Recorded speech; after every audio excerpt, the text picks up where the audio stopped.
Temos caminhado, irmãos, esse ano no tema Igreja Corpo Vivo de Cristo. E nos concentramos nas últimas semanas na carta de Paulo aos Efésios. E ainda não saímos dos primeiros 14 versículos. Que nesses 14 versículos temos refletido sobre as bênçãos que temos como igreja, corpo de Cristo. As bênçãos que temos recebido em Cristo, que a palavra chama de bênçãos espirituais ou bênçãos do Espírito. Uma destas bênçãos é sermos adotados como filhos de Deus. Nos tornamos então herdeiros de Deus e co-herdeiros de Cristo Jesus. E é exatamente por sermos herdeiros que o Senhor é o nosso resgatador. Mas também em Cristo nós fomos eleitos, e diz a palavra que fomos eleitos para sermos santos e irrepreensíveis. Diz o versículo 4 do capítulo 1, porque Deus nos escolheu nele antes da criação do mundo, para sermos santos e irrepreensíveis em sua presença. E o versículo 11 ratifica a mesma ideia, nele fomos também escolhidos. A salvação em Cristo Jesus é para todos. Todos precisam da salvação, da graça de Deus, porque somos todos pecadores e pelo pecado estamos condenados à perdição eterna. A morte de Jesus é por todos nós, porque Deus amou o mundo de tal maneira que deu seu Filho unigênito para que todo aquele que nele crê não pereça, mas tenha a vida eterna. O amor de Deus alcança todos os homens. O amor de Deus busca a salvação a todos os homens. O próprio Senhor diz que Ele não quer que ninguém se perca, mas que todos venham ao encontro da verdade. Todos se arrependam e sejam salvos. A graça é para todos, a salvação é para todos, mas a eleição é para os que creem em Cristo Jesus. O Senhor nos escolheu nele, em Cristo, para sermos santos e irrepreensíveis. Isso só é possível nele, só é possível em sua presença.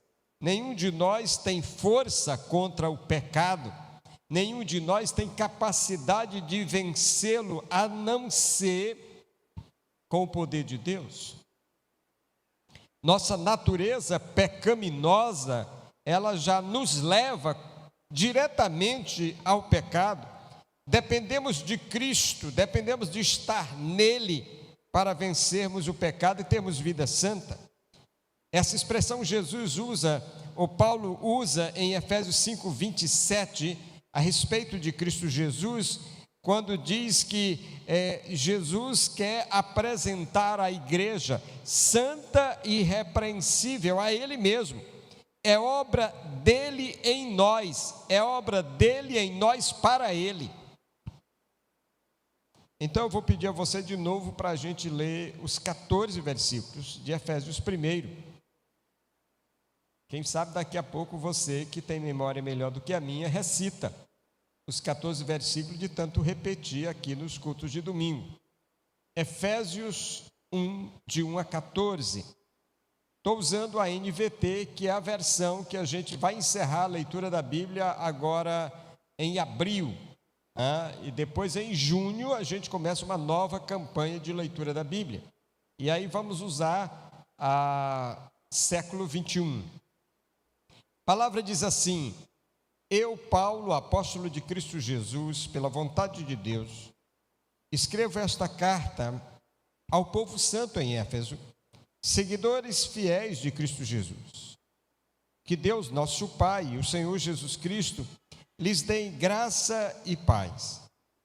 Todo louvor seja a Deus, Pai de nosso Senhor Jesus Cristo, que nos abençoou em Cristo com todas as bênçãos espirituais nos domínios celestiais.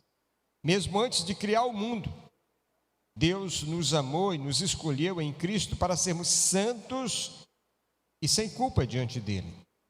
Ele nos predestinou para si, para nos adotar como filhos por meio de Jesus Cristo, conforme o bom propósito de sua vontade.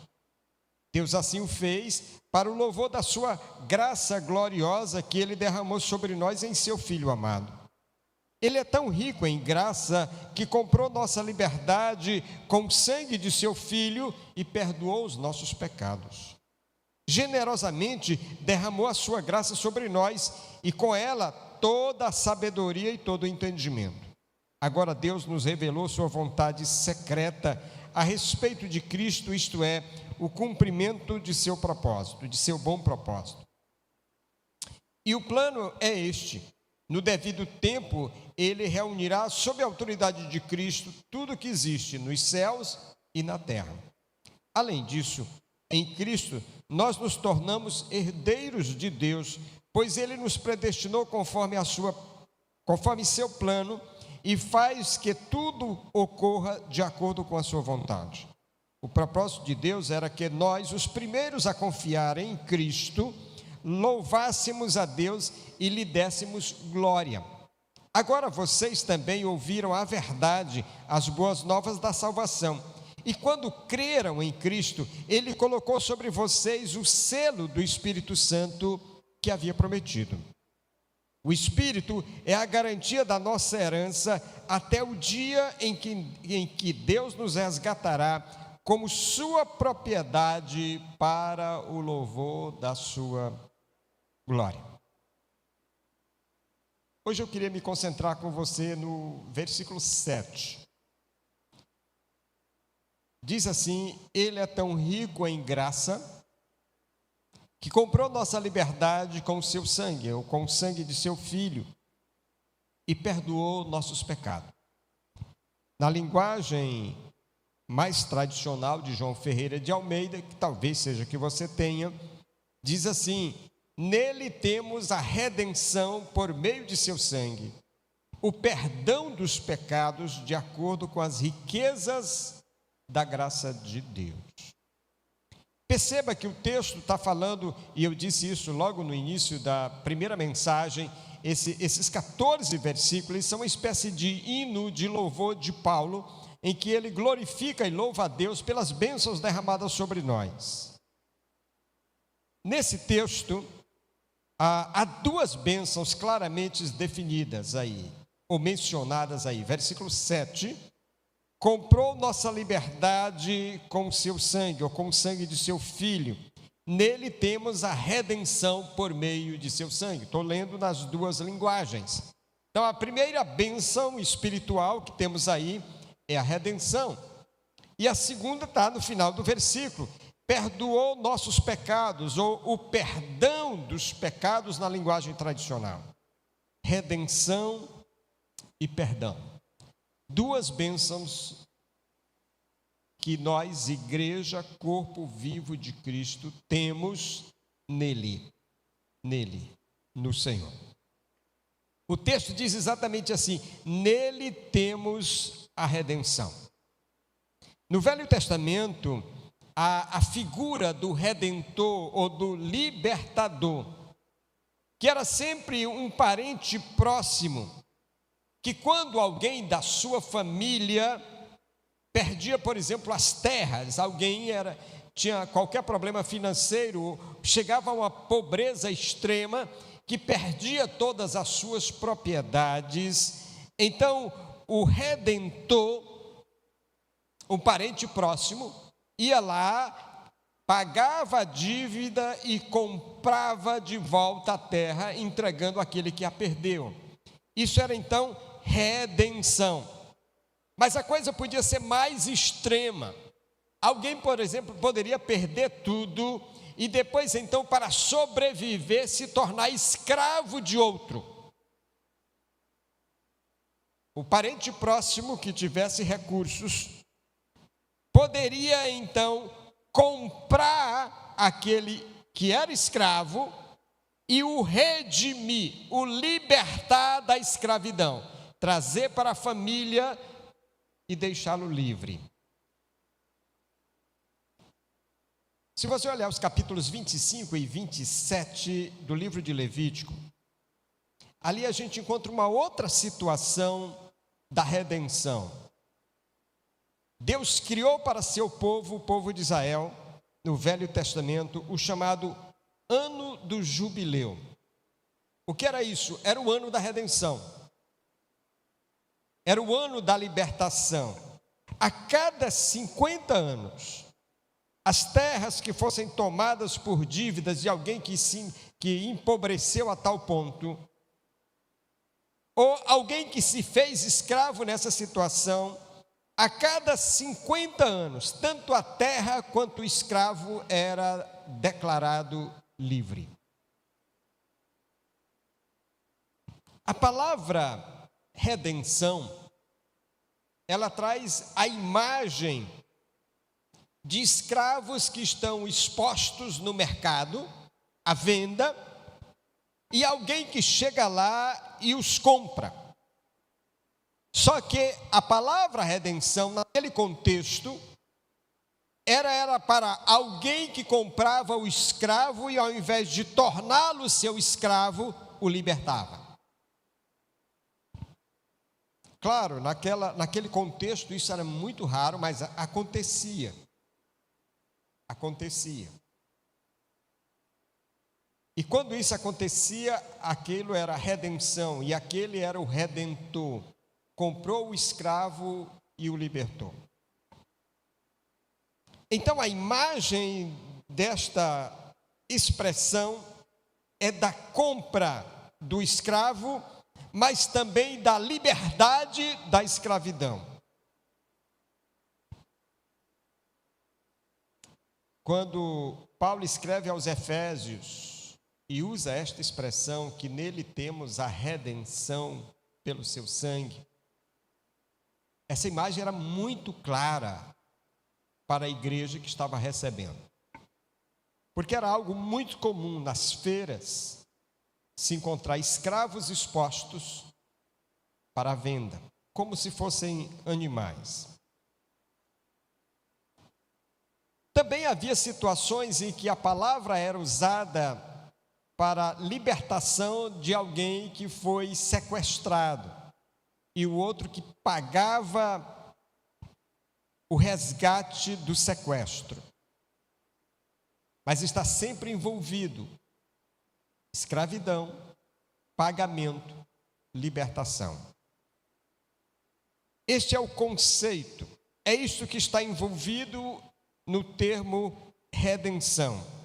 3 elementos presentes aí: o escravo, seja a terra ou a pessoa; o redentor, um parente que liberta a terra ou a pessoa; e a redenção, a atitude de sair de uma situação de escravo para uma situação de libertação.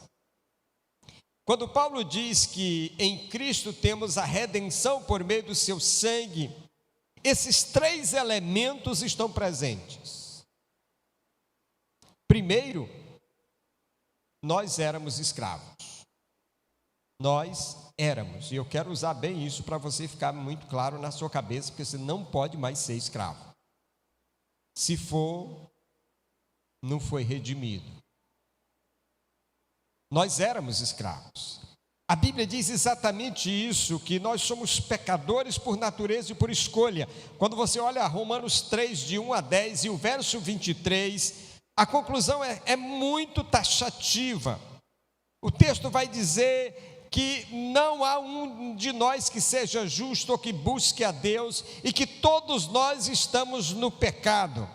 E Jesus então vai concluir em João 8,34, que todo aquele que vive no pecado, todo aquele que vive pecando é escravo do pecado. O contexto, quando Jesus disse: o Filho vos libertar, é exatamente isso. Não tem nada a ver com o que se repete hoje em dia por aí afora. Nada a ver. Éramos escravos. O apóstolo Paulo conta a sua experiência de escravidão.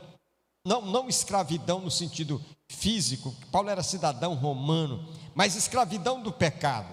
Se você abrir a sua Bíblia para Romanos 7, de 14 a 25, ali Paulo dá o seu testemunho de como ele era escravo do pecado. Ele diz assim: o problema está em mim, pois sou humano e escravo do pecado, verso 14. No verso 15 ele vai dizer assim: não entendo a mim mesmo, pois eu quero fazer o que é certo, mas não faço. Em vez disso, faço o que odeio. E aí depois ele vai dizer: portanto, não sou eu quem faz, quer dizer, eu sou tão escravo que não sou eu mais que faço, quem faz é o pecado que habita em mim.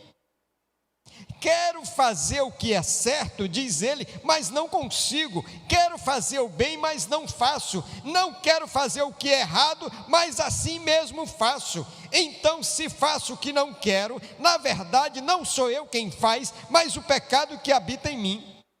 Amo a lei de Deus de todo o coração, contudo, há outra lei dentro de mim, que está em guerra com a minha mente, e me torna escravo do pecado que permanece dentro de mim. Como sou miserável! Paulo diz isso dele. Quando eu leio isso, irmãos, eu lembro de mim mesmo, quando eu lutava para deixar a bebida e não conseguia, e eu era um menino, um garoto. Aí dizia que bebia por esporte, que esporte desgraçado, que ao invés de fazer bem faz mal, que ao invés de libertar escraviza. E quantas vezes eu cheguei em casa carregado por alguém, e eu jurava no outro dia que jamais faria aquilo de novo, e aquela jura não durava muita coisa.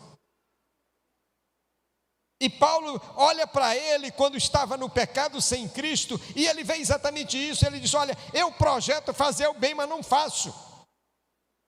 Eu digo que não vou fazer o que é errado e termino fazendo. Ele diz: se eu estou nessa situação, então eu sou escravo, eu faço aquilo que eu não gostaria de fazer, o pecado me domina. Talvez isso esteja acontecendo com você que está aqui nesse templo ou que está comigo na internet. Talvez a sua luta seja de um escravo, você não consegue libertação. Você bem quer, a sua mente diz, mas na prática você não consegue. Por isso que Paulo dizia dele mesmo: miserável que eu sou. Miserável que eu sou. E a Bíblia nos apresenta exatamente assim. Quando a Bíblia fala que em Cristo nós somos redimidos, que Ele é o nosso Redentor pelo seu sangue, está dizendo que nós éramos de fato escravos. Talvez você ainda seja. Então você precisa de um libertador, você precisa de um redentor. E a Bíblia diz que Cristo é esse redentor. O autor da carta aos Hebreus escreveu: Cristo se tornou o sumo sacerdote de todos os benefícios agora presentes. Ele entrou naquele tabernáculo maior e mais perfeito no céu, que não foi feito por mãos humanas, nem faz parte desse mundo criado. Com o seu próprio sangue, e não com o sangue de bodes e bezerros, entrou no lugar santíssimo de uma vez por toda e garantiu redenção eterna. Hebreus 9, 11 e 12. Ele é o nosso Redentor, e a redenção que Ele nos dá é eterna.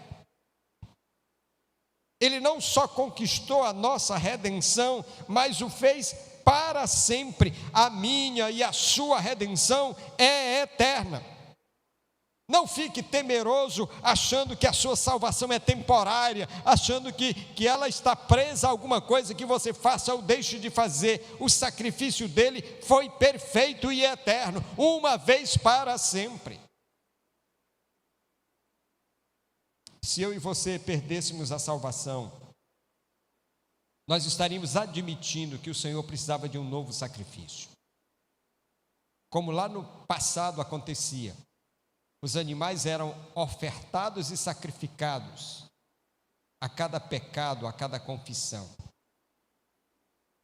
Paulo escreve aos Romanos 3, de 24 a 26. Mas Ele, em sua graça, nos declara justos por meio de Cristo Jesus, que nos resgatou do castigo por nossos pecados Deus apresentou Jesus como sacrifício pelo pecado, com o sangue que ele derramou, mostrando assim sua justiça em favor dos que creem. No passado, ele se converte e não castigou os pecados antes cometidos, pois planejava revelar a sua justiça no tempo presente. Com isso, Deus se mostrou justo, condenando o pecado, e justificador, declarando justo o pecador que crê em Jesus. Como é que eu sou declarado justo? Como é que o Senhor me redime? Apenas crendo no que Ele fez na cruz. Não é o sacrifício meu, é dele. Éramos escravos, estávamos como que escravos vendidos no mercado. Então Jesus vem e nos compra, e não nos compra para tornar-nos escravos dele, mas livres nele. Ele pagou o preço, ele nos libertou. Paulo escreveu aos Coríntios, 1 Coríntios 6:20, porque fostes comprados por preço, glorificai, pois, a Deus no vosso corpo. Houve um preço, e Jesus pagou. Eu não teria como pagá-lo, você não teria como pagá-lo, ele pagou. Ele repete a mesma verdade em 1 Coríntios 7:23, por preço fostes comprados, não vos façais escravos de homens. Ele nos comprou para a libertação, então não se torne escravo novamente. E Pedro fala desse preço da nossa redenção, dizendo assim: pois vocês sabem que o resgate para salvá-los do estilo de vida vazio que herdaram de seus antepassados não foi pago com um simples ouro ou prata que perdem o seu valor, mas com sangue precioso de Cristo, Cordeiro de Deus, sem pecado nem mancha. 1 de Pedro 1:18 e 19. O preço pago para nos resgatar da escravidão do pecado foi o precioso sangue de Cristo. Então, meu irmão, quando eu lido com o pecado, você lida com o pecado, lembre do preço que foi pago. Não banalize o sangue de Cristo Jesus envolvendo-se no pecado, porque você foi tirado das garras dele. A redenção assegura nossa libertação da escravidão, do cativeiro do pecado. Por isso o apóstolo João diz: quem permanece nele não continua a pecar. Mas quem continua a pecar não o conhece, nem entende quem ele é. 1 de João 3,6. E mais, sabemos que todo aquele que é nascido de Deus não vive pecando. 1 de João 5,18. Quando Cristo me libertou, quando Cristo libertou você, quando Ele me tirou e tirou você das garras do pecado, foi para você não voltar mais. Se você continua escravo, se você continua a pecar, então você ainda não foi liberto por Cristo Jesus. Aí você vai dizer assim: pastor, eu sou humano, a carne é fraca. A carne é fraca, mas o espírito é forte. Por que você tem que enfatizar a carne e não o espírito? Por que você tem que depender da carne e não do espírito? O Senhor não lhe libertou e não me libertou para que nós andemos na carne. Ele me libertou e libertou você para que andemos no espírito. Volte de novo o seu olhar aí para o versículo 7.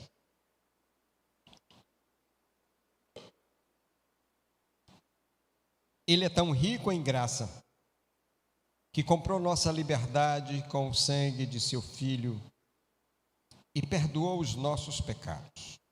Ele comprou a nossa liberdade. Preço, sangue. Sacrifício, cruz. Nele temos a redenção, mas também nele temos o perdão dos pecados, e perdoou os nossos pecados. Coisa boa é ser perdoado. O pecado abre uma barreira entre nós e Deus. Isaías diz exatamente isso. Isaías 59:2. Os nossos pecados fazem uma separação entre nós e o nosso Deus, de tal modo que Ele não nos ouve. Foi assim com Adão. A Bíblia diz que todo dia o Senhor passava no jardim e batia papo com Adão. Conversa de pai para filho. Todo dia. Mas no dia que Adão fez aquilo que o Senhor disse que não deveria fazê-lo, no dia que ele quebrou o pacto com o Senhor, quando o Senhor vem para o jardim para conversar com ele, como fazia todos os dias,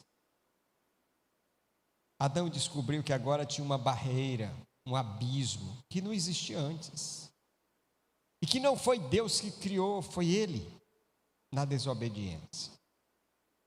E o abismo que se abriu entre ele e o Pai, fez com que ele, que ouvia a doce voz de Deus e sempre ia para o Senhor naquele dia, buscou se esconder. A voz não soava mais amiga. Deus não parecia mais Pai. O pecado distorceu a relação dele com Deus e o afastou de Deus. E então Deus teve que chamá-lo e perguntar onde ele estava. Cada vez que você envereda pelo pecado, o mesmo abismo se abre entre você e Deus. O mesmo abismo. E a voz de Deus, que é a voz do Pai,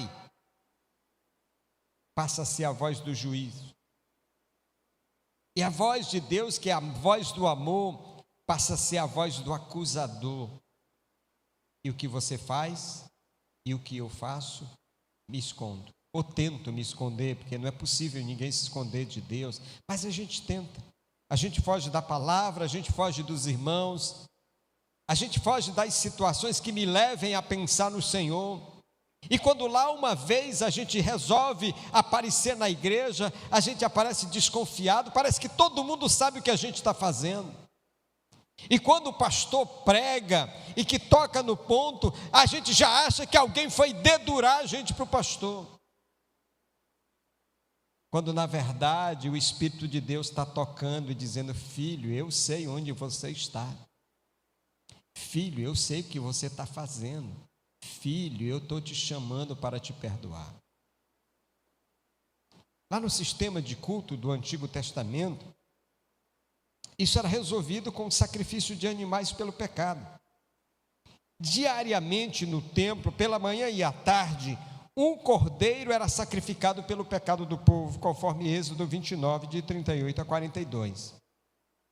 Quando uma pessoa pecava individualmente, ela deveria restituir, se possível, o dano àquele que foi ofendido e oferecer um sacrifício pelo pecado, conforme Romanos 6, Levítico 6, de 1 a 7. Havia também o dia da expiação, ou o dia anual do perdão. Nesse dia, era um grande culto para o povo de Deus. Era o único dia do ano em que o sumo sacerdote entrava no Santo dos Santos, onde se considerava a habitação de Deus. Ninguém jamais entrava ali a não ser o sumo sacerdote. E somente naquele dia, eram oferecidos sacrifícios pelos pecados do sumo sacerdote, dos sacerdotes, e depois pelo pecado do povo. O dia da expiação era um dia especial. Apenas o sumo sacerdote poderia oficializá-lo. Também nesse dia, ele não podia vestir as vestes normais que usava nos demais momentos de culto. O povo também se apresentava de modo diferente, tinha que jejuar antes, tinha que afligir a alma. Este ritual deveria ser realizado no 10º dia do 7º mês, uma vez por ano.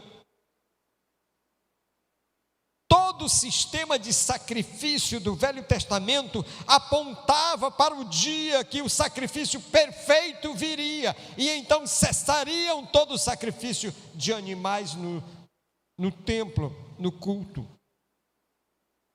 Por isso que a palavra de Deus diz em 2 Coríntios 5, 21, pois Deus fez de Cristo, aquele que nunca pecou, a oferta pelo nosso pecado, para que por meio dele fôssemos declarados justos diante de Deus.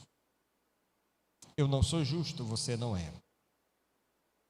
Mas por causa do sacrifício dele, ele nos declara justos. O apóstolo Pedro acrescenta: ele mesmo carregou os nossos pecados em seu corpo na cruz, a fim de que morrêssemos para o pecado e vivêssemos para a justiça. Por suas feridas somos curados. Vocês eram como ovelhas desgarradas, mas agora voltaram para o pastor e guardião de suas almas.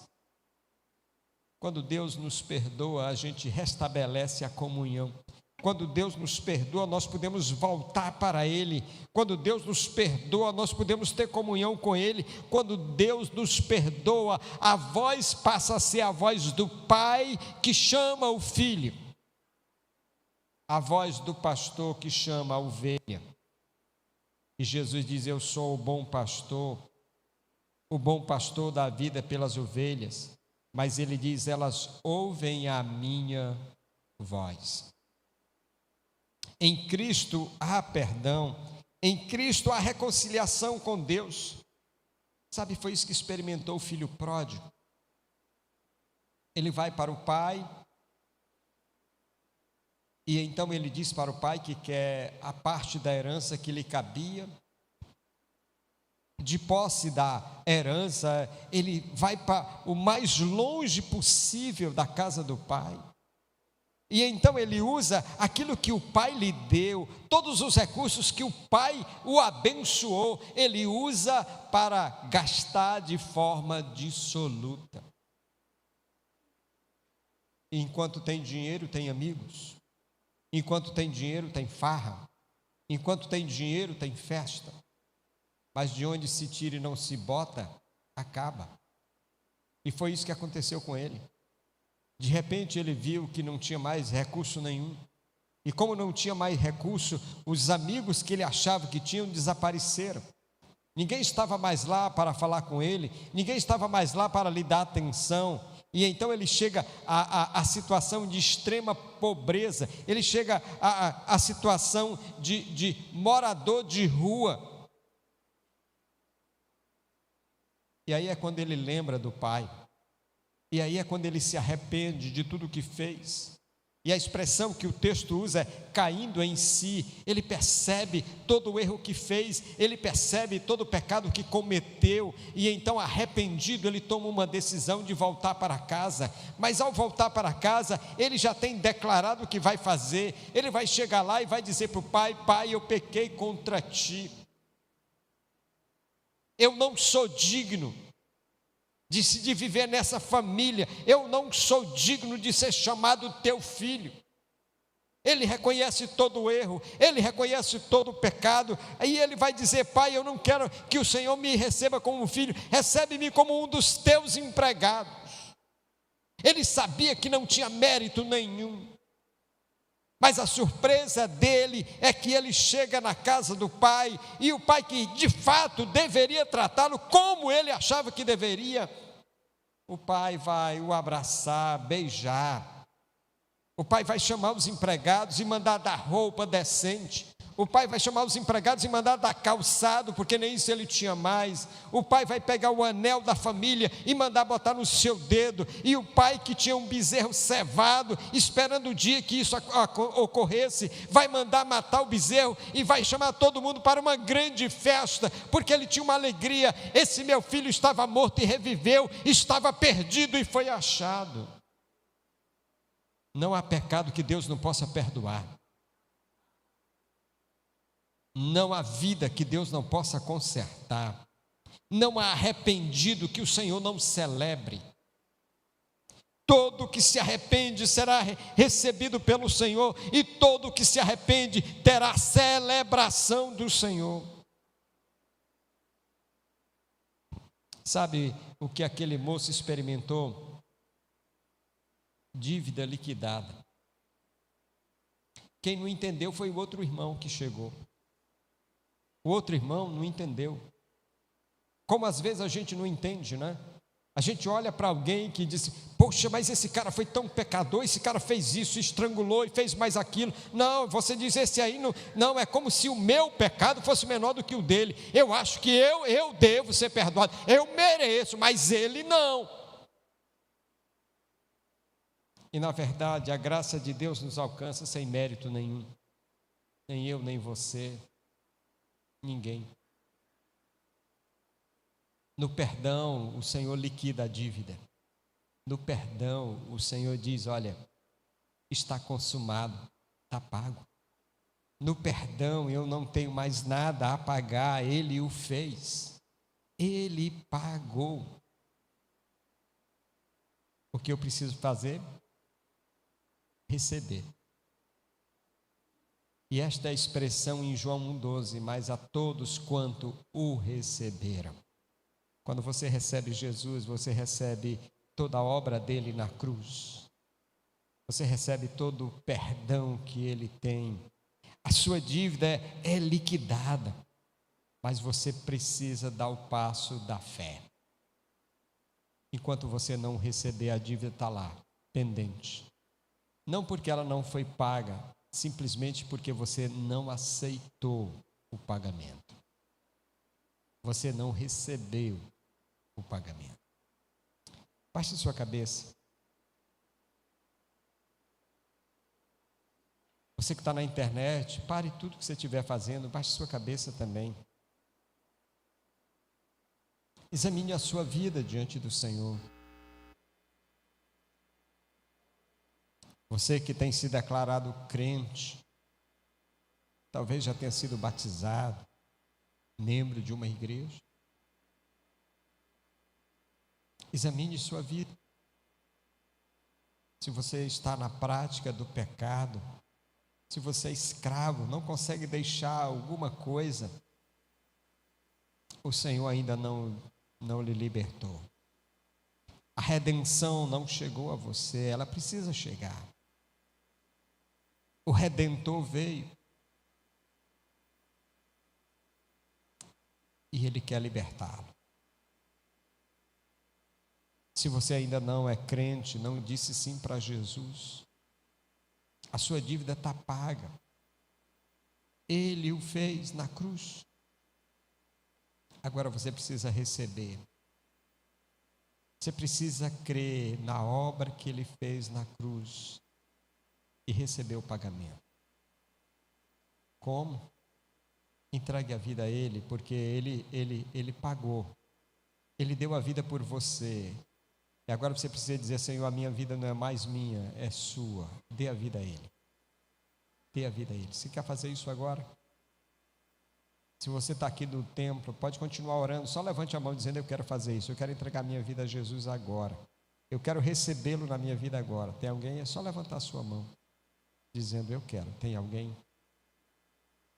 Tem alguém na internet? Escreva aí no chat dizendo: olha, eu quero dar minha vida a Jesus. Eu quero recebê-lo. Eu quero receber o pagamento que Ele fez na cruz. Mas pode ser que aqui no templo ou na internet tenha alguém afastado, distante, precisa voltar. Essa é a hora. Volte. O pagamento foi feito. O sacrifício aconteceu. A dívida foi quitada. Volte. O filho pródigo voltou e o pai o recebeu. Eu sei que você vai dizer: olha, pastor, eu fiz tantas coisas. Não importa. Volte. O Senhor é rico em perdoar. Tem alguém aqui no templo que está afastado, quer voltar? Levanta a sua mão dizendo: eu quero. Tem alguém? Tem alguém lá no chat? Só escreva lá dizendo: olha, eu quero voltar para o meu Deus, para a minha igreja, a igreja do Senhor. Tem alguém? Obrigado, Pai. Como disse teu servo no passado, eu sei que o meu Redentor vive. E eu sei que ele se levantará sobre a terra. Deus, obrigado, porque o nosso Redentor, quando éramos escravos, expostos no mercado, ele nos comprou. E não nos comprou para escravizar, ele nos comprou para libertar. Porque se o Filho nos libertar, verdadeiramente somos livres. Ó Deus, que nós aprendamos isso, não só na mente, mas no coração, na prática. Que sejamos livres de todo e qualquer pecado. Que o sangue de Jesus em nós nos dê o poder que precisamos para não estarmos brincando com o pecado, menosprezando o preço que o Senhor pagou na cruz. Perdoa, ó Deus, as nossas falhas e erros. Perdoa, porque nós precisamos ouvir a voz do Senhor como a voz do Pai que chama o Filho para a conversa, para a orientação. A voz do Senhor não pode ser a voz do que acusa, porque o acusador é outro. Não, Senhor. Transforma, ó Deus, a nossa mente. Renova a nossa mente. E transforma o nosso ser. Em nome de Jesus. Amém.